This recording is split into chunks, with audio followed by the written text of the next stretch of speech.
مولانا محمد وعلى آل سيدنا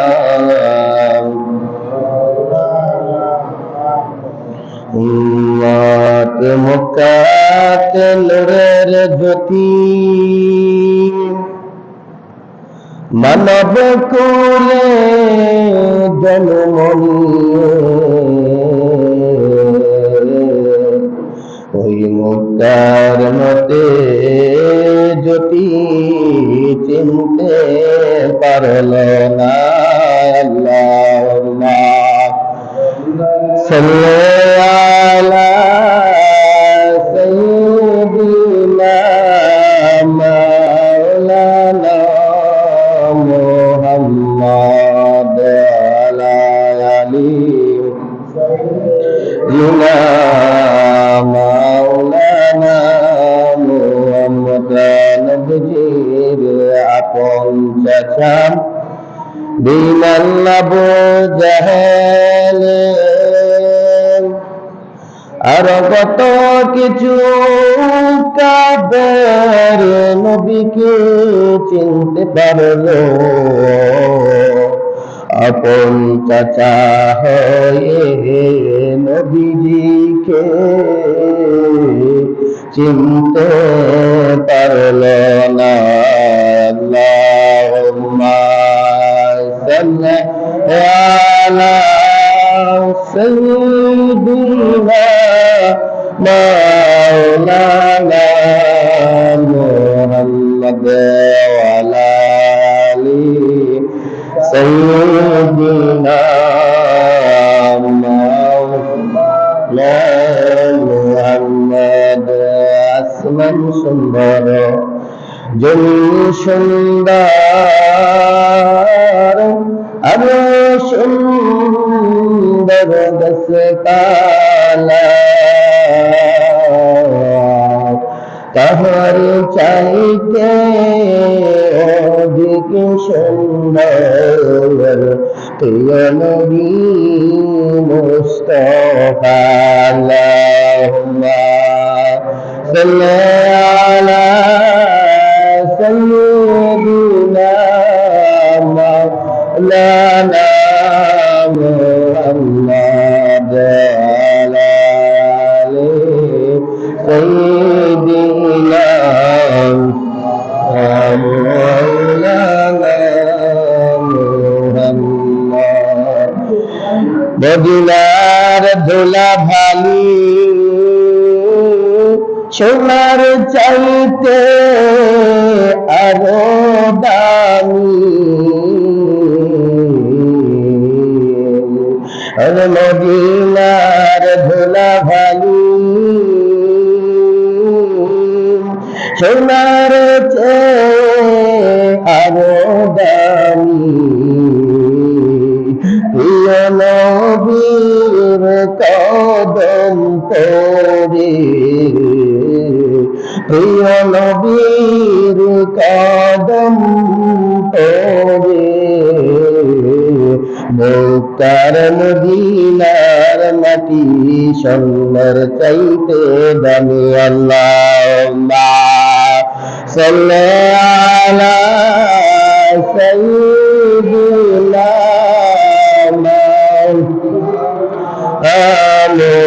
মুহাম্মদ ওয়া আলা আলি সাইয়্যিদিনা মাওলানা মুহাম্মদ। বালাগাল বিকামালিহি وشفت بجماله حسنت جميع خصاله صلوا عليه وعلى آله। যাই হোক, সম্মানিত মুসলিম ইকরাম, আজকের এই সেই মাস, মাহে রমাদান মাস, রমজান মাস, হাজার মাসের চাইতে এই মাসটি সর্বশ্রেষ্ঠ মাস। আর এই মাসে প্রথম জুম্মায় আমরা উপস্থিত হতে পেরে সেই জন্য বলি আল্লাহ তাআলার দরবারে লাখো শুকরিয়া, সমকণ্ঠে একবার বলি আলহামদুলিল্লাহ। এই জন্য বলছি আলহামদুলিল্লাহ। আমার মতন আপনার মতন কত মানুষ যত রমাদানে প্রথম জুম্মা পেয়েছিল, এখন তারা এই দুনিয়াতে নেই।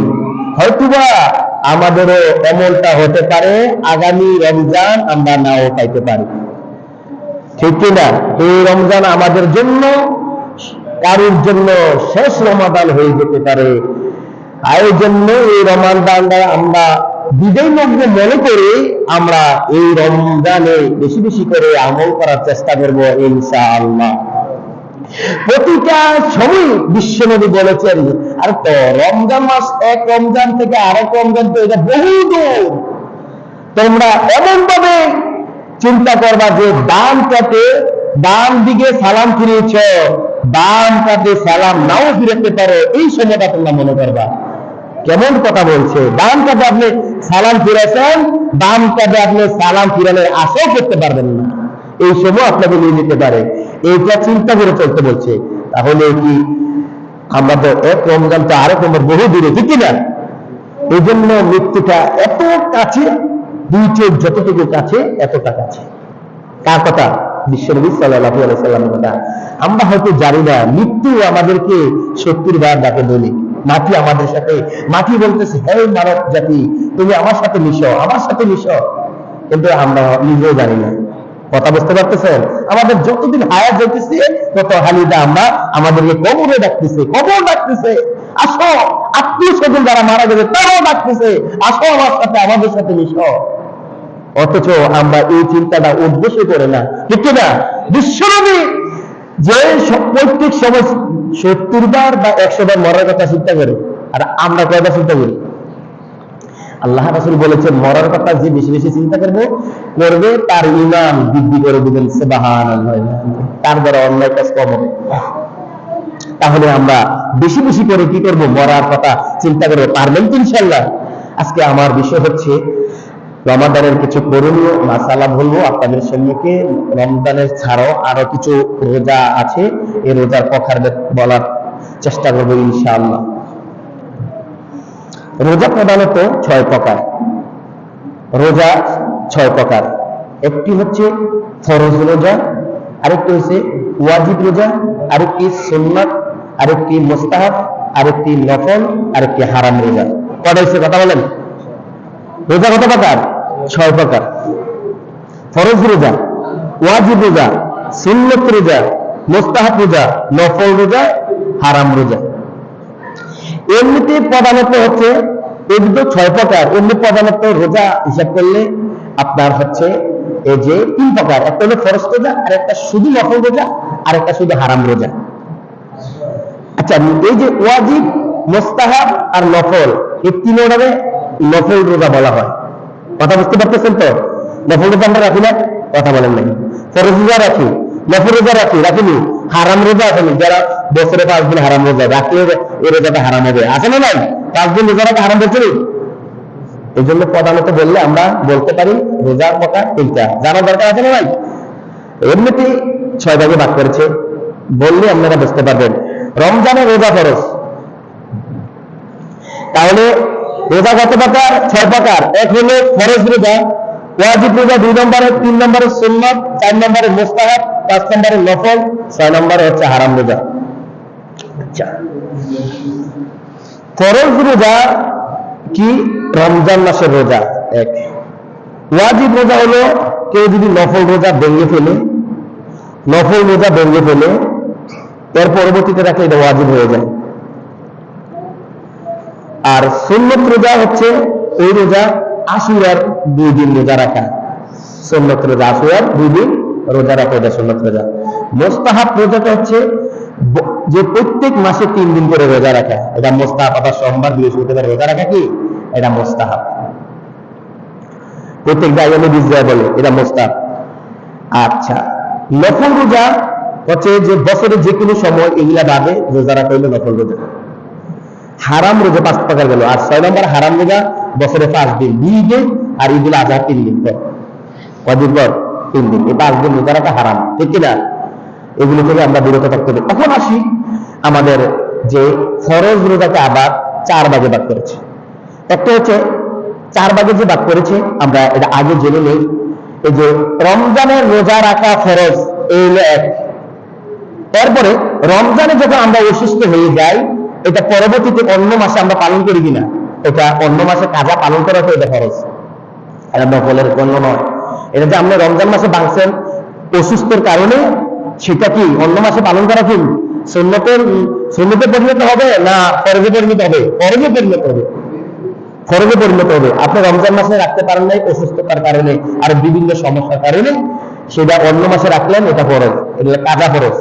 গেল একটা হলো মেন ফরজ, আরেকটা কাজা ফরজ, আরেকটা হলো কাজা এবং কাফারা ফরজ।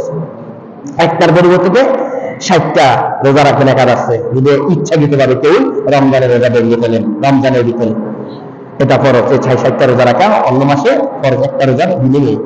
রমজানের একটা রোজার ফজিলত তেমন পাওয়া যাবে না 60টা রাখলে, এবং কি 60টা রাখলে একাদশে রাখতে হবে, 60টা রাখলেন এরপরে বলে বাড়ি 60টা পূরণ করবেন না, আরেকটা মানে 60টা দিনে বেলা একজন বাড়ি দেন, এরপরে আরেকদিন ভেঙে রাখবেন, ঠিক আছে? তাইলে হবে না, আবার প্রথম থেকে শুরু করতে হবে। এরপরে হচ্ছে মানতে রোজা ফরজ। কথা বলে না যে আশা করে আল্লাহ আমার এমুক আশারা তুমুক আশারা, এই নিয়তটা পূরণ করলে আমি একটা রোজা রাখবো, এটা বললাম ফরজ। আপনি মানতে পারে না, অনেকে মানতে পারে না যে আমার বিপদ দূর হলে আমি একটা রোজা রাখবো, আমার একটু এরকম আশা পূরণ হলে আমি একটি রোজা রাখবো। রাখে বলেন নিয়ত করে কি করে না, এই রোজা রাখাটা নিয়ত করেছেন, যেহেতু আপনি নিয়ত করেছেন এই জন্য ফরজ হয়ে গেছে, কারণ নিয়ত ভঙ্গ করা মুনাফিকের লক্ষণ।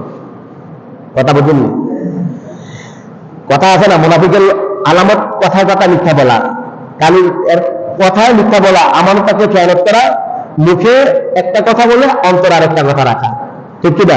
নিয়ত করে একটা, অন্তর আরেকটা কাজ করে। আপনি নিয়ত করছেন আপনি বিপদ দূরে রোজা রাখবেন, এখন আপনি রাখেন নাই, তাহলে আপনি ফরজ তৈরি করলেন না, তাহলে আপনি মুনাফিকের কাতারে পড়ে গেলেন না। আচ্ছা, মানতে রোজা রাখা ফরজ। আচ্ছা, এই যে ফরজ রোজার মধ্যে এই যে আল্লাহ তাআলা পবিত্র কালামুল্লাহ শরীফে জানিয়েছেন, বান্দারা নেই তোমাদেরকে তো আমি রমজানের রোজা ফরজ করেছি। হ্যাঁ, তবে ঠিক রমজানের রোজা ফরজ করেছি, তবে তোমরা কিছু কিছু কারণে রোজা ভাঙতে পারবা, কিছু কিছু কারণে রোজা ভাঙতে পারবা। কি কি কারণে ভাঙতে পারবে এটা আমরা ইনশাআল্লাহ কোরআন এবং হাদিসের মাধ্যমে জানতে হবে, কি হবে না? ভাঙতে বলছে, ভাঙতে হবে। এই জায়গায় আমাদের না ভাঙলে এটা আপনার ফরজ হবে না, এটা একদম মুস্তাহিব হিসেবে গণ্য হবে।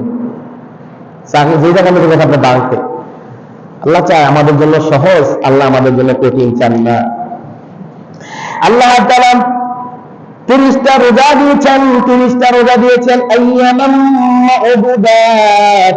আল্লাহ পাক বলেছেন আমি তোমাদেরকে কিছুদিন রোজা দিয়েছি, কিছুদিন আল্লাহ উল্লেখ করেছেন এটা। আর এই কিছুদিনটা বিশ্ব নবী আমাদেরকে বুঝিয়েছেন, বান্দারা শোনাম মানুষ ও কিছুদিন বলতে বোঝাতে চেয়েছে, বান্দারা শোনো, একটি রমজান মাস আছে তোমাদের, একটি রমজান মাস আছে। কিছুদিন বলতে আল্লাহ বুঝিয়েছেন একটি রমজান মাস আছে তোমাদের। এই 30 দিন যদি আসে, এই 30 দিন রোজা রাখা ফরজ। বলেন সুবহানাল্লাহ। আমার শাহিদা মিনকুম শাহরা ফালিয়াসুম, এই 30 দিন রোজা রাখা তোমাদের ফরজ। বলেন সুবহানাল্লাহি ওয়া বিহামদিহি। আল্লাহর হাবিব জানিয়েছেন রমজান মাস আসবে, 30টি দিন 30টা রোজা রাখবা। এই 30টার সাথে আরেকটা 30 তোমাদেরকে বোনাস হিসাবে দেব। কেমন বোনাস হিসাবে দিব? তোমরা যদি নিয়ত করো 30 রোজার আগে, ওই 30 রোজায় 30টা ফরজ, আর নিয়তে 30টা ফরজ, মোট 30টা রোজা রাখলে 60টা ফরজ আদায় হয়ে যাবে। বলেন সুবহানাল্লাহ। তাহলে আল্লাহ তাআলা এখানে উল্লেখ করেছেন কিছুদিন আইয়ামান মা'দুদাত, আছে না? এরপরে বান্দা সময় কিছুদিনের মধ্যে যদি তোমরা রোজা রাখতে না পারো, ومن كان منكم مريضا أو على سفر فعدة من أيام أخر। বান্দা সময় এখানে আমি 2টা কারণ উল্লেখ করেছি। বান্দা এই রমজান মাসে আমি রোজা ফরজ করে দিয়েছি, আর এই দুইটার মধ্যে যদি কোনো সমস্যা থাকে, এই দুইটা কি, একটা হলো তোমরা যদি অসুস্থ থাকো, অসুস্থতা খালি এক ধরনের অসুস্থ না, অসুস্থের মধ্যে বিভিন্ন ধরনের অসুস্থ আছে না নাই? বিভিন্ন ধরনের অসুস্থ আমি তুলে ধরবো আপনাদের সম্মুখে। আরেকটা মেন কারণ হলো আওয়ালা সাফারিন ফাইদ্দাতিন মিন আইয়ামিন উখর। আওয়ালা সাফার অর্থাৎ তোমরা যদি ভ্রমণে যাও, কতটুকু ভ্রমণ, কাছে ভ্রমণ না দূরে ভ্রমণে রোজা ভাঙবা, এর এর নিয়ম আছে না নাই বলেন তো? এই নিয়মটা বলবো। আর আইয়ামিন উখর, তোমরা কি এইগুলা রমজান মাসে যদি অসুস্থর কারণে আর সফরে থাকার কারণে যদি ভেঙে ফেলো, অন্য সময় আদায় করতে হবে কিনা, এটা তো জানাইছে নাকি? হ্যাঁ না, অবশ্যই অন্য সময় তোমরা আদায় করতে হবে। বলেন সুবহানাল্লাহ। আল্লাহ তাআলা এখানে দুইটা কারণ বলেছে, রমজান মাসে যদি অসুস্থ থাকো, সফরে থাকো, তাহলে রোজা ভাঙবা, ভাঙার পরে কি আর পরে রাখবা না? না, অবশ্যই রাখতে হবে। আইয়ামাম উখর বলেছেন অন্য সময় রাখতে হবে। তাহলে আমরা এখানে কটা কথা পাইলাম? কটা কথা পাইলাম? তিনটা কথা। একটা হলো অসুস্থর কারণে, আর একটা সফরে থাকলে, আর আমরা এরপরে আমরা যে রোজা আবার পরে মাসে রাখতে হবে, রমজান চলে গেলে রাখতে হবে, এটা আপনাদেরকে জানিয়ে দিয়েছেন আল্লাহ তাআলা। দিয়েছেন কি দেন নাই? দিয়েছেন। এটা অন্য মাসে রাখলে ফরজ। আচ্ছা, এখন ওমান কানা মিনকুম মারিদা, এর ব্যাখ্যা আমি দিচ্ছি। শুধু এক ধরনের অসুস্থ থাকবা না, কারোর থাকবে প্রচন্ড মাথা ব্যথা, কারোর থাকবে প্রচন্ড পেট ব্যথা, এরকম আসলে নাই। কারো আবার হসপিটালে রোগান্বিত অবস্থায় আছে না নাই, বিভিন্ন সমস্যা, ঠিক কিনা? যদি অপারগ হয়, অসুস্থর কারণে রাখতে পারবে না, তখন ভাঙতে পারবেন রমজানের রোজা। আর যদি রাখার সামর্থ্য থাকে, আপনার এই রোজা রাখলে পরবর্তীতে রোগ বাড়বে না, সমস্যা হবে না, তাহলে আপনার উপর ফরজ। সাধারণ অসুস্থ হলে, এখন যদি বলে অসুস্থ আমার ঠান্ডা, হালকা মাথা ব্যথা, আমার তো বলছে মাথা ব্যথা হলে রোজা ভাঙার জন্য, হালকা মাথা ব্যথার জন্য বলছে নাকি? আমাকে তো বলছে পেট ব্যথার জন্য রোজা, পেট ব্যথা হলে রোজা ভাঙার জন্য, এই জন্য কি আমি রোজা ভেঙে দেবো নাকি? না, এটা বলছে অপারক। কি বলছে? তো অপারক অসুস্থতা, আপনি পারতেছেন না, আর রাখলে আপনার অসুস্থতা বৃদ্ধিভাবে বেড়ে যাবে, তখন আপনি রমজানের রোজা ভাঙতে পারবেন এবং অন্য মাসে আদায় করে নিতে হবে কাজা রোজা। এটাকে বলা একটার পরিবর্তিতে একটা রাখবেন। তখন কয়টা পরিবর্তিত কথা রাখবেন? কথা বলেন না কেন? একটা রাখবেন। আচ্ছা, এখন মহিলাদের ব্যাপার স্যাপার আছে, সম্পূর্ণ সুস্থ প্রেগন্যান্ট অবস্থা আছে না মহিলারা, বাচ্চার ক্ষতি হতে পারে, এই চিন্তা করে রোজা ভাঙতে পারবে। এবং গর্ভবতী, ডেলিভারি হয়েছে, দুগ্ধ পান আছে না নাই? দুধ পান করা বাচ্চাদেরকে, ঠিক না? 1 মাস, 1.5 মাস, 2 মাস, তখন কি করতে পারবে? মহিলারা বাচ্চার জন্য ভাঙতে পারবে। এবং হায়েজ নেফাসের সময় কি করতে পারবে? মহিলারা ভাঙতে পারবে। এটা অন্য সময় কাজা আদায় করে নিতে হবে। কথা বুঝতে পেরেছেন? এরপরে কাজা আর কাফারা। এই যে কাজা এক জিনিস, কাজা হলো একটার পরিবর্তিতে অন্য আরেকটা রাখা, এই হলো কাজা। আর কাজা আর কাফারা হচ্ছে, কাজা আর কাফারা বলতে বোঝাচ্ছে একটার পরিবর্তিতে 60টা, তখন আপনি 60টা রাখবেন। কাজা এবং কাফারার মধ্যে পার্থক্যটা আমি তুলে দিচ্ছি। কাজা কখন করতে হয় এবং কাজা এবং কাফারা কখন করতে হয়, এটা জানার দরকার আছে না নাই? আচ্ছা, অনিচ্ছাকৃত ভাবে কোনো কিছু খেয়ে ফেললেন, তখন আপনার কোনো কিছু মনে নাই, এরকম অবস্থা আছে না নাই? প্রথম দিন 2 দিন হয়ে যাবে খেয়ে ফেলে, কোনো কিছু মনে নাই আপনার, আপনি খেয়ে ফেলছেন, এখানে আমাদের কাজও আদায় করতে হবে না, আপনার রোজা হয়ে গেছে। আপনার সঙ্গে সঙ্গে যখন মনে হবে, আপনি যেটা খান সেটা সঙ্গে সঙ্গে ফেলা দিবেন। কথা বুঝতে পেরেছেন? আপনি অনিচ্ছা, আপনি মনের বলে, আল্লাহ রাসূল বলেছেন যদি কেউ পেট গরু, এই কথাটা বলেছেন আম্মাজান আয়েশা সিদ্দিকা রাদিয়াল্লাহু হাদিস থেকে বর্ণিত। আম্মাজান আয়েশা সিদ্দিকা রাদিয়াল্লাহু, এই হাদিসটা যখন বিশ্বনবী বললেন, বলছে যে মনের বলে কেউ যদি খেয়ে ফেলে, সেখানে কি রোজা আবার কাজা আদায় করতে হবে কিনা? তখন বিশ্বনবী বলছেন না। তখন আম্মাজান আয়েশা সিদ্দিকা বললেন যদি কেউ পেট ভরে খেয়ে ফেলে মনের বলে, আছে না নাই, তারপরেও কাজা আদায় করতে হবে না, হয়ে গেছে। যখন মনে পড়ে তখন বন্ধ করে দিবেন। পারবেন তো ইনশাল্লাহ? আচ্ছা, এখন আপনাকে এটা অনিচ্ছাকৃত বা মনে বলে কেউ আপনার স্মরণ আছে, রোজা আছেন, কেউ আপনাকে মনে করেন জোর করে অনেক কিছু খাওয়াই দিল ডাকাইতে থেকে বাঁচার জন্য, ইয়ার থেকে বাঁচার জন্য, এরকম আছে না? করে তুই রোজাটা আগে ভাঙতে হবে, তো নামালে পরে মেরে নেবে, এরকম দেখে না? হ্যাঁ, কি না? তখন আপনি রোজাটা ভাঙতে পারবেন, কারণ তার বয়ে না, এটা তার বয়ে না, আপনার জীবন বাঁচানো খরচ। জীবন বাঁচান কি আবার আবার বলতে পারেন হুজুর আমি তো আল্লাহরে ভয় পাবো, তার না ভয় পেয়েছি দেখে আল্লাহ বলছে না বান্দা, কথা বুঝতে পারতেছেন তো? তোর জীবন বাঁচানো তো খরচ, তুই তো মনে মনে আসছ, তুই যা আসত আল্লাহরে খুশি করার জন্য, এটা আমি জানি, তুই তার বই ভাঙ, সমস্যা নাই, তার বই না, পরবর্তীতে তুই এটা কাজ আদায় করেন পাবি, কাজ আদায় করলে হয়ে যাবে। বলেন সুবহানাল্লাহ। এটা জানা দরকার আছে না? এই জন্য আল্লাহর আমি ভয়টা তুই মারলে মারবি, দিলে মাইরা দিলে শেষ, আপনি জীবন তো শেষ, ঠিক না? বাচ্চাটাকে আপনি রোজা রাখতে পারবেন, কাজটা আছে, আছে না নাই? কিন্তু জোরপূর্বক করে আপনাকে কিছু খেয়ে দেওয়া হয়, খাওয়াই দেওয়া হয় জোরপূর্বক, তাহলে আপনি কাজ আদায় করবেন পরবর্তীতে। এরপরে যদি ইচ্ছাকৃত ভাবে আপনি খেয়ে ফেলেন, তাহলে কাজ এবং কাফারা একটা, পরিবর্তিতে 60টা এক। অনেকে আবার ঝগড়া বিবাদ করে, পরে কি করে না, মনে করেন আমি ঝগড়া করলাম, আমি একজন মুসল্লির মাথা ফাটাই নিলাম, রক্তাক্ত করে ফেললাম, যাররা মাথাটা রক্তাক্ত করে ফেললাম, যে রক্ত বাইরে হওয়ার কারণে ওনার রোজা ভেঙে গেল। কারো রোজা ভেঙে গেছে? মুসল্লি রোজা মনে করে ভেঙে গেল। তখন ওই মুসল্লি রোজা ভাঙার পরে উনি একটা রোজা রাখবে, একটা পরিবর্তিত কাটা রাখবে একটা। আমি যে পাইছি আমার জরিমানা 60টা রোজা রাখতে হবে, কেন? আমি ঝগড়া করে আমি তার আহত করলাম, এই জন্য ঝগড়া করা হবে। যে আহত করবে সেই রাখবে 60টা রাখতে হবে, কাজা কাফারা আদায় করতে হবে। আর যিনি আহত হয়েছে তিনি রাখবেন কটা? একটা। লজ্জা নিবেন না, কিছু কিছু মাসালা আছে কথায় এ ফাঁকে চলে আসছে, কথা বলছেন। কেউ দিনের বেলা সঙ্গম করতে চায় স্ত্রীর সাথে, স্ত্রী রাজি না, স্বামী রাজি, স্বামী করলো 60টা রোজা রাখতে হবে, কেন জানি? স্বামী জোর করে করতে চাইলো, স্ত্রী চাইলো না, তো স্ত্রী না চাওয়াতে স্ত্রীর একটা বয় আছে, আর না দিলে আমাদের তালাক দিয়ে দিবে, তখন উনি দিতে পারবে, সঙ্গম করতে পারবে, তখন উনি একটা রোজা রাখবে। এটা মারামারির মতো কাহিনী। তখন স্ত্রী রাখবে কটা? একটা, আর স্বামী রাখতে হবে 60টা। কেন? সে অপরাধ করতে গেল, এই জন্য দিনের বেলা সঙ্গম করা যাবে। আচ্ছা, তারপর যে অনেকে সন্দেহমূলক, যে সন্দেহ করে শেয়ারি খেয়ে ফেললো এবং ইত্যাদি করলো, সন্দেহমূলক, টাইমের দিকে বলে খেয়াল নাই, টাইম চাওয়ার দরকার আছে না নাই? সন্দেহমূলক যদি শেয়ারি খেয়ে ফেলো, জানা খাওয়ার পরে জানতে পারলো শেয়ারির টাইম শেষ, শেয়ারির টাইম কি শেষ, তখন তাকে কাজা আদায় করতে হবে একটা রোজা। কেন? সেই শেয়ারির টাইম চলে গেছে। আর সে যদি না খাইতে রোজা রাখতে পারতো, তাহলে তারা কাজা আদায় করলে না খাইলে রোজা হবে, খাওয়া সুন্নাত। তাহলে এই জন্য জেনে শুনে খাওয়াটা কি উত্তম, ঠিক কিনা?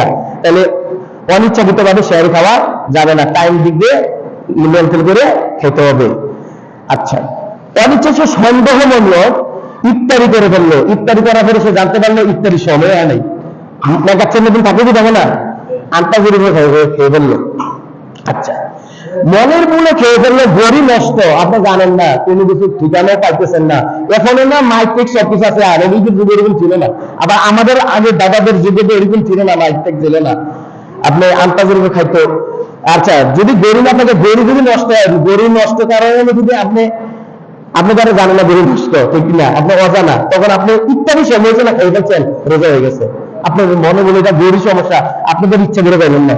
এখন আপনি দেখতেছেন গরুর সমস্যা, আপনি এরকম একটা সময় আছে যে মাগরিবের সময় হবে, গরুর সমস্যা আপনি জানেন, যারা সাথে আপনি কি করলেন, ইত্যাদিটা করলেন, বা আবার সন্দেহজনক ভাবে আপনি ইত্যাদিটা করলেন, করার পরে জানতেছেন ইত্যাদি সময় হয় না, সময় হয় নাই, তখন আপনার 60টা রোজা রাখতে হবে, কাজ এবং কাফার রাখতে হবে, কথা বলছেন।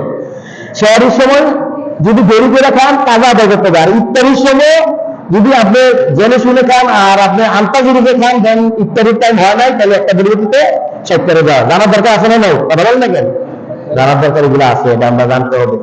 আচ্ছা, আল্লাহ তাআলা রাসূল সাল্লাল্লাহু আলাইহি সাল্লাম বলেছেন, ওমান লাম ইয়াদাম কাউলুল যুহরি আলা মানু বিহি লাইসা লাহু আলাইসা ওয়া মান ইয়াদা। আল্লাহ তাআলা রাসূল সাল্লাল্লাহু আলাইহি ওয়াসাল্লাম বলেছেন, যদি তোমরা দিনের বেলা অশ্লীল একটা কাজ কারবার ছাড়তে না পারো, তাহলে তোমার রোজা রাখার দরকার নাই। এত বোঝা গেল অশ্লীলতার বেহায়াপনা কাজ কারবার রমজান মাসে করা যাবে না। আল্লাহ তাআলা রাসূল সাল্লাল্লাহু আলাইহি সাল্লাম বলেছেন, বান্দা শোনো, অশ্লীলতা কাজকর্ম করলাম, এরকম অশ্লীলতা কাজকর্ম করে দিবেন না। কথা বলেন না কেন? ওরে অনেকে ছবির মধ্যে হিন্দি নাচ দেখে যুবকরা উত্তেজনা বেড়ে যায়, এগুলা শ্রেণীর দিকে আউট হলে রোজা বাংলা শেষ, রোজা শেষ। আপনি রোজা রাখলেন, না রাখা না রাখা সমান, এগুলা করা যাবে না, এগুলা করা কি যাবে না, এগুলো আমরা জানতে হবে। তাহলে আমরা না অন্য জায়গায় এরকম ঘটনা ঘটে যে অভ্যাস রোজা রাখি, হিন্দি সেভিও চায়, খারাপ সেভিও চায় ছেলেরা, আবার মাস্টার বেশি করে দিনে বেলা হবে না, এটা স্বামী স্ত্রী কাহিনী মতন, রোজা বাংলা শেষ, রোজা হবে না, এগুলো করা যাবে না। এরপরে আল্লাহ রাসূল বলেছেন, যদি এগুলি যদি করে অশ্লীলতা বেহায়া করা কাজ কর্ম যদি করে, আল্লাহ তাআলা সাল্লাল্লাহু আলাইহি ওয়াসাল্লাম বলেছেন,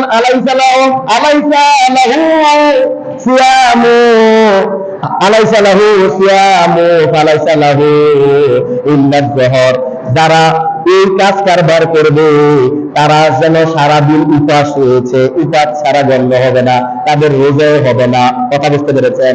আর বলেছেন, ওমান কিয়ামাহু ফালাইসা লাহু ইল্লা যহর, সে যেন তারাবি নামাজ আদায় করেছে, তার তারাবি নামাজের সওয়াবও সে পাবে না।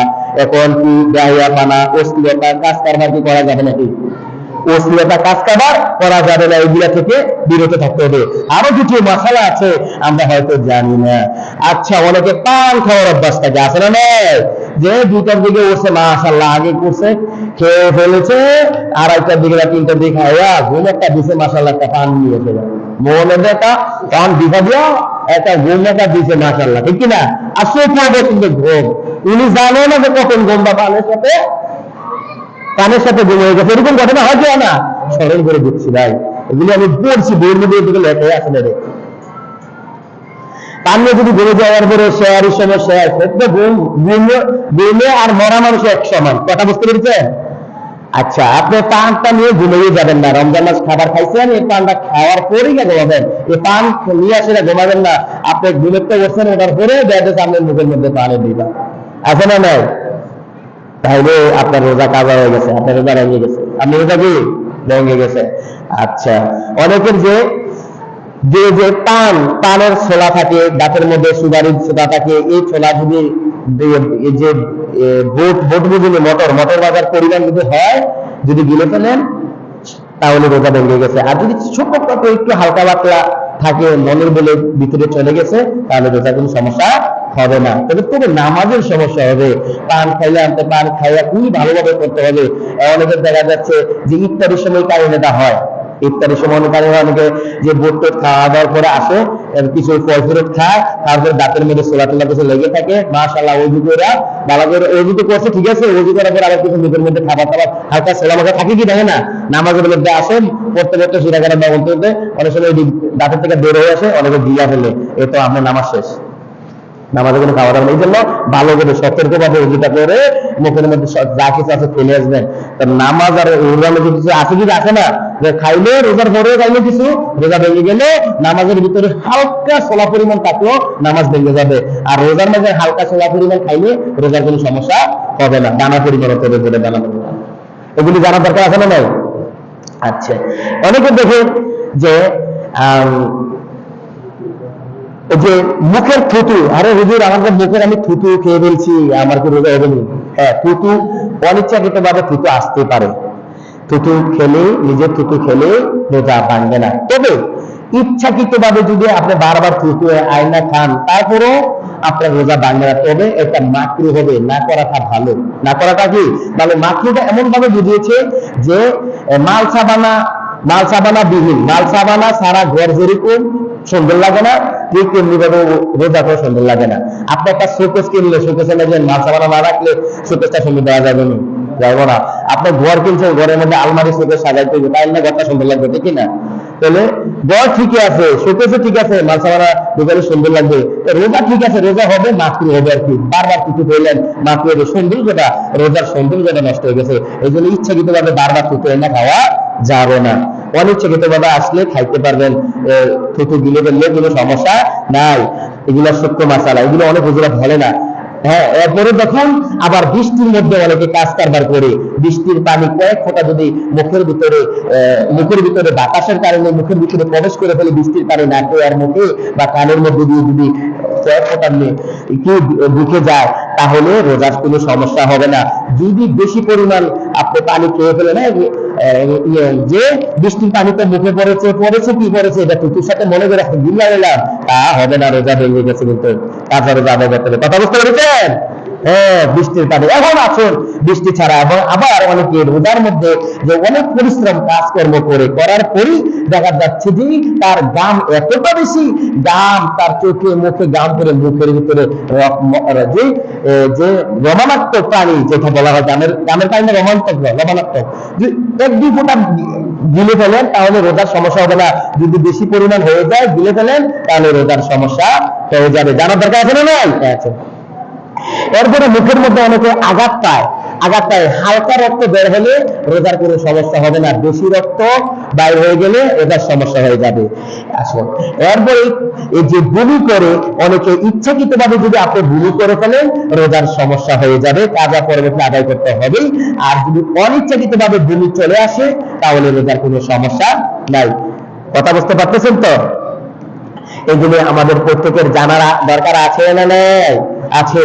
এখন আমরা যে অনেকে ইফতারির আয়োজন করি, এখানে দেখা যাচ্ছে ছোট বাচ্চা নাই, যে একটা আমরা শরবত করলাম, এই শরবতটা আমরা কাকে দিয়ে টেস্ট করব। ওই যদি রোজাদার ব্যক্তি টেস্ট করতে পারবে, একটু একটা লাগাতে পারবে জিলবার মধ্যে, টেস্ট করার ক্ষেত্রে সেখানে না করাটা ভালো, করলে মাকরু হয়ে যাবে, কি রোজার সমস্যা হবে না, মাকরু হবে, আপনি টেস্ট করতে পারবেন। হ্যাঁ, পরেই আপনি রোজা রাখা অবস্থায় মহিলাদেরকে বলছে যে লবণ তরকারি হচ্ছে কিনা একটু জিল্লার মধ্যে লাগায় টেস্ট করতে পারবে, তবে মাকরু, না করাটা ভালো। কথা বুঝতে পারতেছেন? কিন্তু না করাটা ভালো, মাত্র টেস্ট করতে পারবে, না করাটা ভালো। হ্যাঁ, আবার তখন অনেক স্বামী আছে উর্গ মেজাজি, লবণ যদি বেশি হয়, লবণ যদি কম হয়, হলুদ যদি বেশি হয়, স্বামী স্ত্রীকে গালাগালি করতে পারে। তখন এই ভয়টা যদি স্ত্রী থাকে, তখন স্ত্রী বাধ্যতামূলক প্রায় সময় টেস্ট করতে পারবে। না করাটা কি ভালো, এগুলা টেস্ট করাটা কি মাকরু, আর না করাটা ভালো। তাহলে এগুলি আমরা জানতে হবে। এখন আছেন আমাদের বাচ্চা, ছোট ছোট বাচ্চা আছে, সমস্যা হইতেছে আপনাদের মাশাআল্লাহ জানতে, ছোট ছোট বাচ্চা আছে, যে বাচ্চাদেরকে আমরা চিপিয়ে না দিলে খাবে না বাচ্চা, ঠিক না? তো সেখানে আমরা ব্যবস্থা করতে পারি, চিপিয়ে আমরা গিলবো না, গিললে পরে ভেঙে যাবে, ওই চিপিয়ে খানাগুলি বাচ্চাকে দিতে পারবেন। কোনো রোজা দিলে চিপিয়ে দিলে কি মাত্র, না দিলে না দেওয়াটা কি ভালো। এগুলা আমরা প্রত্যেকের জানার দরকার আছে। আমি আরেকটু হাদিস, গুরুত্বপূর্ণ হাদিসগুলো তুলে ধরবো। যে আমরা যে বললাম যে অসুস্থ অবস্থা, ঠিক আছে, আর সফরের অবস্থায় একটু বলে দিচ্ছি। সফরের অবস্থা হচ্ছে আপনি যদি অতি ক্লান্ত হয়ে যান, তৃষ্ণার্ত হয়ে যান, দূরে কোনো ভ্রমণে যান, তখন আপনি রোজাটা ভাঙতে পারবেন ভ্রমণের ক্ষেত্রে।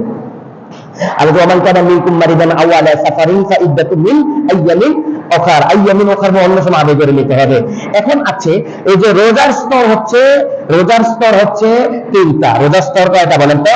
তিনটা। এটা বলে ছেড়ে দিবে ইনশাল্লাহ। রোজার স্তর তিনটা। একটা হলো উলুম রোজা, এটা হলো সাধারণ। আরেকটা হলো খুশুস রোজা, এটা হলো মিডিয়াম রোজা। আরেকটা হলো খুশুস রোজা, এটা হলো সর্বোত্তম শ্রেষ্ঠ রোজা, যেভাবে রাসূল সাল্লাল্লাহু আলাইহি ওয়াসাল্লাম বলেছে রোজা রাখার জন্য। এখন আবার ভাবতে পারেন, হুজুর রোজা কি আবার নিম্ন স্তরে আছে, রোজা কি আবার মাঝারি ধরনের আছে, রোজা কি আবার উচ্চ ধরনের আছে? অবশ্যই আছে। বিশ্বনবী বলেছেন, বান্দা তোমরা মানুষের মধ্যে যেমন ভাবে নরম স্তরে, আমি যদি একটা কথা বলি যে এই মুখটা বয়ান তো কেমন, অনেকে বল যে এই মুখটা মিডিয়াম ভালো আছে কোন রকম, আমার কথা হচ্ছে এটা আছে মাঝারি রকমের ভালো। আর এখন বলতে পারে আর এই মুখটা এমন ভালো মানুষ হতেই পারে না, এরকম মন্তব্য করে কি করে না? মুখের মধ্যে আছে না নাই? ভালো, মাঝারি ভালো এবং উচ্চতর ভালো এর মধ্যে আছে। এখন হচ্ছে যে উলুম রোজাটা এমন রোজা, খানাপিনা থেকে বিরত রইলেন, তামাচার থেকে বিরত রইলেন। তামাচারটা বুঝে নেবেন ইনশাল্লাহ, যে বিরত রইলেন, খানাপিনা থেকে বিরত রইলেন, তামাচার থেকে বিরত রইলেন, হালকা পাতলা কিছুটা বেহায়তনা কাজকর্ম হয়ে গেল, হাত পাতা মনের অজান্তে গালি দিলেন, একটু হালকা পাতলা ঝগড়া করলেন, এরকম পরে কি করে না? দমক দিয়ে বলে এটা হলো উলুম রোজা, এটা নিম্ন স্তরের রোজা। এটা কি নূর মুস্তফা বলছে কেন জানেননি নূর মুস্তফা রোজাটা আমাদের হালকা হয়ে গেছে, এই যে আপনি অযথা কথা বললেন, অযথা গালাগালি করলেন, অযথা এই কথা বললেন, আগের অভ্যাসটি আপনি পরিত্যাগ করতে পারলেন না, এই জন্য নির্মস্ত হয়ে গেলেন, ঠিক না?